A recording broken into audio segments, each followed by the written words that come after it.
எம்எம்சிக்குள்ள வர்றது நிறைய பேர் ட்ரீம். அந்த ட்ரீம் ரொம்ப சிலரால தான் ஃபுல்ஃபில் பண்ண முடியுது.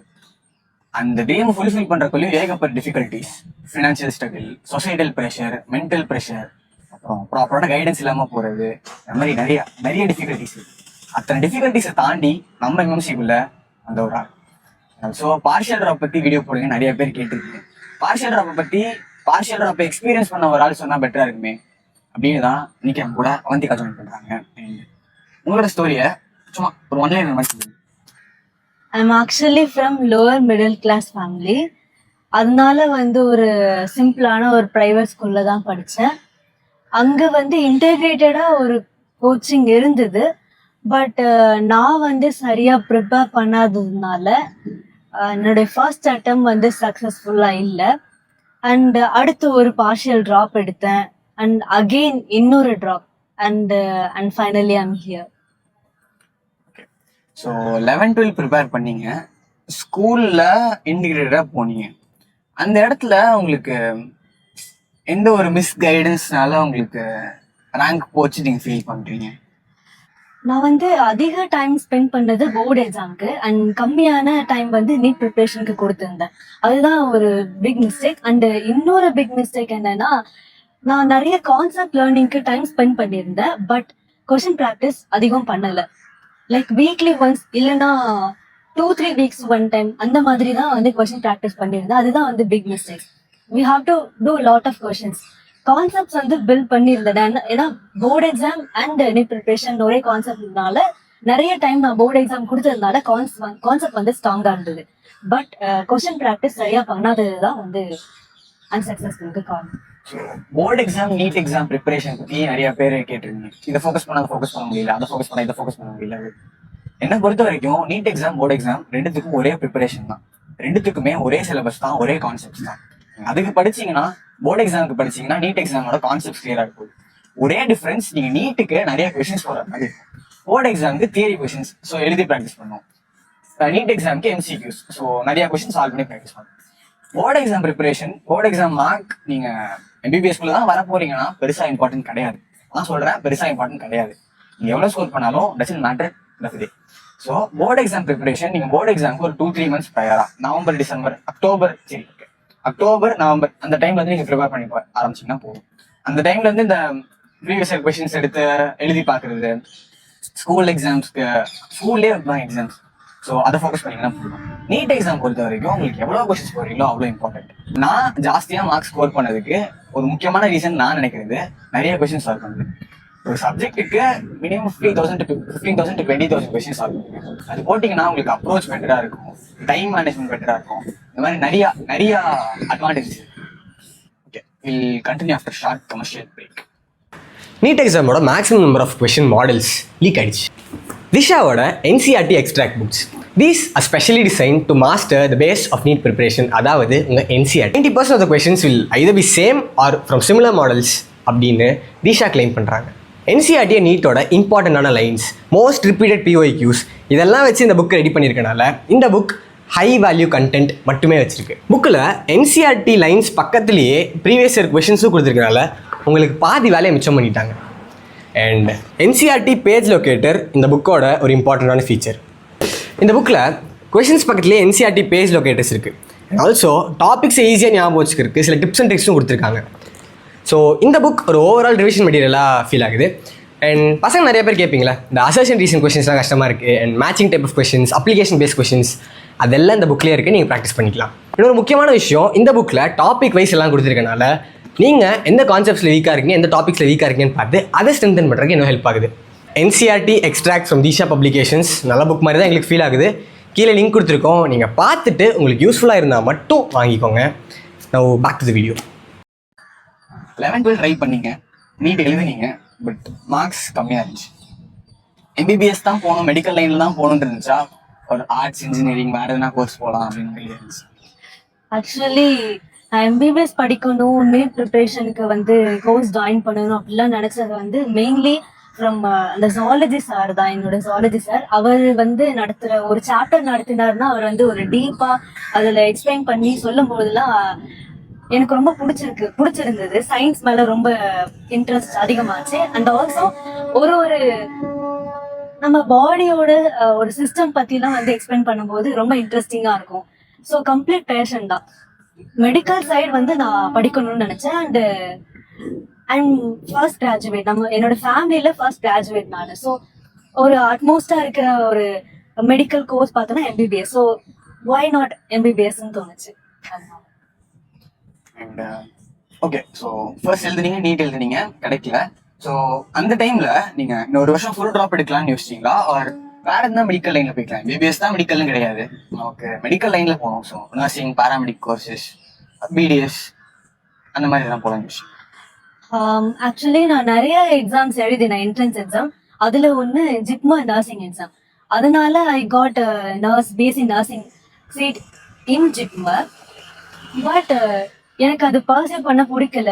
எனக்கு வந்து எம்பிபிஎஸ் தான் படிக்கணும்ன்றது மைண்ட்ல ஃபிக்ஸ் ஆனதுனால ஃபர்ஸ்ட் அட்டம் பண்ணும்போதும் நான் வந்து ஷோரா இருந்தேன், நான் வந்து ட்ராப் எடுக்க போறேன் அப்படின்னு.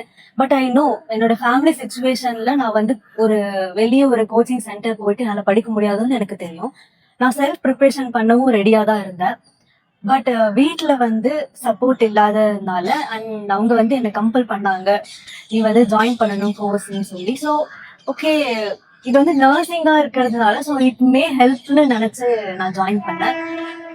And that's how. அதனாலதான் நான் பார்ஷியல் ட்ராப் எடுத்தேன். எனக்கு வந்து பார்ஷியல் ட்ராப் பர்சனலி பிடிக்கல. ஸோ பார்ஷியல் ட்ராப் பண்ணி ஓகே ஜிப்மா நர்சிங் சேர்ந்தீங்க. ஹவுஸ் என்வாயன்மெண்ட் அங்கே உங்களை மாதிரி நிறைய பேர் இருந்தாங்களா? ஆர் இல்லை நர்சிங் தான் பர்சியூ பண்ணணும்னு இருக்கவங்க இருந்தாங்க? ஆக்சுவலி நான் அங்க போனதுக்கு அப்புறம் தான் எம்பிபிஎஸ் எனக்கு எவ்வளவு பிடிச்சிருக்குன்றதே தெரிஞ்சது. அங்க போனதுக்கு அப்புறம் தான் இன்னுமே எனக்கு நிறைய மோட்டிவேஷன் கிடைச்சது. பிகாஸ் எம்பிபிஎஸ் படிக்கிற ஸ்டூடெண்ட்ஸ் அண்ட் நாங்க பிஎஸ்சி நர்சிங் ஸ்டூடெண்ட்ஸ் ரெண்டு பேருமே ஒரே பாத்துல தான் நடந்து போகும். பட் நாங்க வந்து நர்சிங் காலேஜ்க்கு போறோம், அவங்க வந்து எம்பிபிஎஸ் கிளாஸ்க்கு போறாங்க. ஸோ அப்போதான் எனக்கு I wanted to go MBBS classroom. எனக்கு அங்க போகணும்னு ஆசையா இருந்தது. அப்போ எனக்கு ஒவ்வொரு நாளும் உங்களை பார்க்கும் பொழுதுதான் வேற லெவல் மோட்டிவேஷன் அங்கதான் கிடைச்சது. அண்ட் தட்ஸ் ஹவ் நான் இன்னும் போகணும் அப்படின்னு இன்னும் நிறைய படிக்கணும்னு நினைச்சதே அங்கதான். ஜிப்மர் நர்சிங் போனனாலதான் இன்னைக்கு எம்எம்சில உட்காந்துருக்கீங்க. மேபி ரீசன் அதுவா கூட இருக்கலாம்.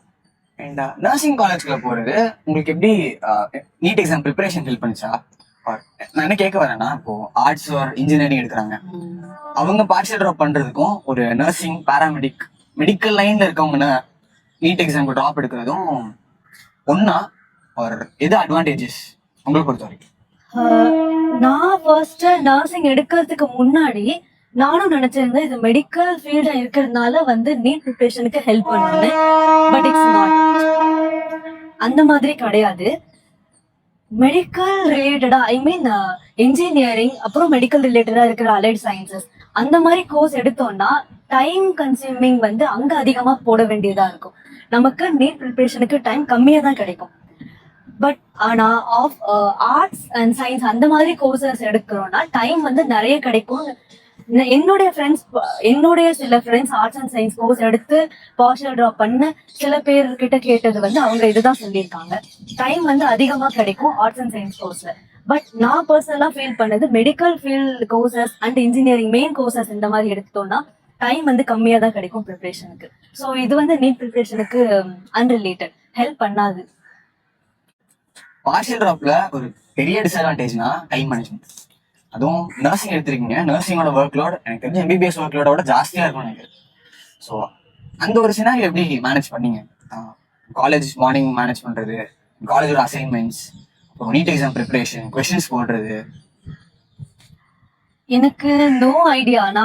எனக்கு முதல்ல செல்ஃப் ப்ரிப்பரேஷனும் வந்து எனக்கு எக்ஸ்பீரியன்ஸ் கிடையாது. இந்த மாதிரி பார்ஷியல் ட்ராப் வந்து ஃபர்ஸ்ட் டைம் நான் ஃபேஸ் பண்றேன். அண்ட் அதனால எனக்கு எப்படி படிக்கணும்னு முதல்ல ஐடியா இல்லை. ரேண்டமா வந்து நான் ஃபர்ஸ்ட் டே காலேஜ் போயிட்டு வந்து ஜஸ்ட் ஸ்டார்டட் ஈவினிங்ல படிக்க ஆரம்பிச்சிருவேன். அங்க நடந்த ஒரு பெரிய விஷயம் எனக்கு என்னதுன்னா, அங்க கிடைச்ச சில சீனியர்ஸ் அவங்களும் பார்ஷியல் ட்ராப் பண்ணிக்கிட்டு இருந்தாங்க. அப்போ அவங்க வந்து நிறைய சஜஷன்ஸ், நிறைய அட்வைஸ் எல்லாம் கொடுக்க ஆரம்பிச்சாங்க. எப்படி வந்து படிக்கணும், இதெல்லாம் நீங்க முதல்ல படிக்கணும், எப்படி படிக்கணும்ன்றதே அவங்க தான் சொன்னாங்க. நிறைய மெட்டீரியல்ஸ் வந்து அவங்க எனக்கு கொடுத்து ஹெல்ப் பண்ணிருந்தாங்க. மெயினா என்சிஆர்டி பேஸ்டு தான் எல்லா கொஸ்டின்ஸும் வரும்ன்றதே நான் அங்க போய் தான் கத்துக்கிட்டேன். அண்ட் அதனாலவே என்சிஆர்டி புக்ஸ் அதுக்கப்புறம் தான் வாங்கி நான் ப்ரிப்பேர் பண்ண ஆரம்பிச்சேன். டைம் மேனேஜ்மெண்ட் பார்த்தோம்னா ஃபர்ஸ்ட் காலையில நான் வந்து மார்னிங் பர்சன் கிடையாது. ஸோ காலையில வந்து என்னுடைய கான்சன்ட்ரேஷன் காலேஜ் போறது, அங்க கொடுக்குற அசைன்மெண்ட்ஸ் அந்த மாதிரி பண்ணிடுவேன். ஸோ ஈவினிங்கோட என்னுடைய காலேஜ்ல ஸ்பெண்ட் பண்ற டைம் வந்து அங்கவே நின்றுடும். அண்ட் ஆஃப்டர் 5 o'clock வந்து கம்ப்ளீட்டா நீட் ப்ரிப்பரேஷனுக்கு வந்து நான் கொடுத்துருவேன். அப்பவும் நான் பண்ண சில மிஸ்டேக்ஸ் பார்த்தோம்னா, first early preparations I mean for 4 weeks அந்த மாதிரிலாம் கொஸ்டின் ப்ராக்டிஸ் பண்ணாம இருந்திருக்கேன். ஏன்னா டைம் கிடைக்காது. கான்செப்ட்ஸை வந்து ரிவைஸ் பண்ணவே வந்து டைம் கரெக்டா இருந்திருக்கும். ஆனா எனக்கு கொஞ்ச நாளுக்கு அப்புறம் தான் தெரிஞ்சது கொஸ்டின் ப்ராக்டிஸ் ரொம்ப இம்பார்ட்டன்ட்னு. ஸோ நான் என்ன பண்ணியிருந்தேன்னா, கான்செப்ட் வந்து ஆல்ரெடி நான் கொஞ்சம் பேசிக் வந்து கொஞ்சம் ஸ்ட்ராங்கா இருந்ததுனால கொஸ்டின் ப்ராக்டிஸ் வந்து பண்ண ஆரம்பிச்சேன். ஆக்சுவலா பார்ஷியல் டிராப்ல இருக்கிற டிஸ்அட்வான்டேஜும் அதுதான், அட்வான்டேஜும் அதுதான் சொல்லுவேன். டைம் மேனேஜ்மெண்ட் அதை ப்ராப்பரா பண்ணோம்னா அட்வான்டேஜ், அதை கரெக்டா பண்ணலன்னா வந்து டிஸ்அட்வான்டேஜ். ஏன்னா டைம் வந்து ரொம்ப கம்மியா தான் அங்க கிடைக்கும். Like evening after college and morning before college, இதுதான் நமக்கு கிடைக்கிற டைம். நான் வந்து மார்னிங் பர்சன் கிடையாததுனால நான் வந்து ஈவினிங் கிடைக்கிற டைம் வந்து நிறைய யூஸ் பண்ணிக்கிட்டேன். ஆஃப்டர் காலேஜ் கம்ப்ளீட்டா நீட் ப்ரிப்பரேஷனுக்கு தான். லைக் 5 o'clock ஆரம்பிச்சோம்னா லைக் ஈவன் மிட்-நைட் 1 o'clock வரைக்கும் போகும். ஸோ அப்போ வந்து அந்த டைம் வந்து ஆக்சுவலி நீங்க பார்ஷியல் டிராப் எடுக்கிறீங்கன்னா உங்களுக்கு எவ்வளவு டைம் கிடைக்குதுன்றத முன்னாடியே ஷெட்யூல் பண்ணி வச்சுக்கோங்க. நீங்க ஒவ்வொரு நாளும் ஒவ்வொரு ஹார்ஸ் ஒவ்வொரு நாளை வந்து ஹார்ஸா பிரிச்சு நீங்க அதுல என்ன கான்செப்ட் லேர்ன் பண்ண போறீங்களா இல்ல கொஸ்டின் ப்ராக்டிஸ் பண்ண போறீங்களான்றத கம்ப்ளீட்டா பிரிச்சுட்டு ஷெட்யூல் பண்ணி வச்சுக்கிட்டு நீங்க ப்ரிப்பேர் பண்ணீங்கன்னா அது வந்து யூஸ்ஃபுல்லா இருக்கும். அண்ட் இப்போ ஒரு பார்ஷியல் டிராப்ல நீங்க செல்ஃப் ஸ்டடி தான் பண்ணீங்க. அந்த இடத்துல உங்களுக்கு யாரு ப்ராப்பரா கைட் பண்ணா? ப்ராப்பரா கைடன்ஸ் கிடைச்சதுன்னா யாரு கொடுத்தா? நான் வந்து ஃபர்ஸ்ட் செல்ஃப் ப்ரிப்பரேஷன் எனக்கு இது ஃபர்ஸ்ட் எக்ஸ்பீரியன்ஸ். அதனால வந்து எப்படி ஸ்டார்ட் பண்ணணும்ன்றது எனக்கு அப்போ தெரியல. அப்போ வந்து அங்க கிடைச்ச ஒரு பெரிய விஷயம், நல்ல விஷயம்னு பார்த்தோம்னா சீனியர்ஸ் அங்க ஆல்ரெடி பார்ஷியல் டிராப் நிறைய பேர் பண்ணிட்டு இருந்தாங்க. ஸோ அவங்க கொடுத்த கைடன்ஸ் தான் நிறைய எனக்கு ஹெல்ப் பண்ணுச்சு. And also video sources, of course achieve in NEET அந்த மாதிரியான நிறைய வீடியோ சோர்சஸ் வந்து எனக்கு ரொம்ப ஹெல்ப் பண்ணுச்சு செல்ஃப் ப்ரிப்பரேஷனுக்கு பர்டிகுலரா. அண்ட் அங்க இருந்த சீனியர்ஸ் தான் வந்து என்னென்ன புக்ஸ் வந்து நான் ஃபாலோ பண்ணணும் அந்த மாதிரியான நிறைய சஜஷன் கொடுத்திருந்தாங்க. மெயின்லி என்சிஆர்டி அண்ட் என்சிஆர்டி வந்து கான்செப்ட் லேர்னிங்க்கு மட்டும்தான். அண்ட் கொஸ்டின் ப்ராக்டிஸ்க்கு வந்து சில புக்ஸ் நமக்கு தேவைப்படும். அதுவும் அவங்க கிட்ட இருந்தா மெட்டீரியல்ஸ் எல்லாம் கலெக்ட் பண்ணி நான் வந்து ப்ரிப்பேர் பண்ணிக்கிறேன். அதுதான் வந்து எனக்கு நிறைய ஹெல்ப் பண்ணும். ஸோ சீனியர்ஸ் உங்களுக்கு பயங்கர ஹெல்ப்பா இருந்திருக்காங்க. அதுவும் நீங்க எஸ்பெஷலி ஜிப்மர் நர்சிங் காலேஜ்ல இருக்கீங்க, அங்க வந்து நிறைய பேர் பார்ஷியல் டிராப் பண்றாங்க அப்படின்றனால உங்களுக்கு கைடன்ஸ் கிடைச்சது. பட் அதுவே எல்லாத்துக்கும் கிடைக்குமான்னு தெரியாது. இப்போ நீங்க வேற ஏதாவது arts college or engineering college இருந்தீங்கன்னா அங்க மெஜாரிட்டி ஆஃப் த பப்ளிக் அந்த கோர்ஸ் பர்சியூ பண்றதா இருப்பாங்க. ரொம்ப சிலர் தான் இந்த பார்ஷியல் டிராப் எடுத்து நீட்டுக்கு ப்ரிப்பேர் பண்றாங்க. ஸோ அந்த இடத்துல உங்களுக்கு கைடன்ஸ் ப்ராப்பரா கிடைக்காது. மாதிரி உங்களுக்கு கிடைக்கலனா நீங்க நம்ம யூடியூப் சேனல் யூஸ் பண்ணிக்கலாம். உங்களுக்கு என்ன கைடன்ஸ் தேவையோ அதை இன்ஸ்டாகிராம்ல டிஎம் பண்ணுங்க, ஆர் கமெண்ட்ஸ்ல போடுங்க. நாங்க உங்களுக்கு முடிஞ்ச அளவுக்கு ஹெல்ப் பண்ண ட்ரை பண்றோம். Or if possible 1-on-1 mentorship programmes நம்ம அச்சீவ்மெண்ட்ல கண்டக்ட் பண்ணிட்டு இருக்கோம். ஒரு மென்டர் ஒரு மென்டிக்கு ஃபுல்லா எல்லா கைடன்ஸும் கொடுப்பாங்க. தேவைப்பட்டா யூஸ் பண்ணிக்கோங்க.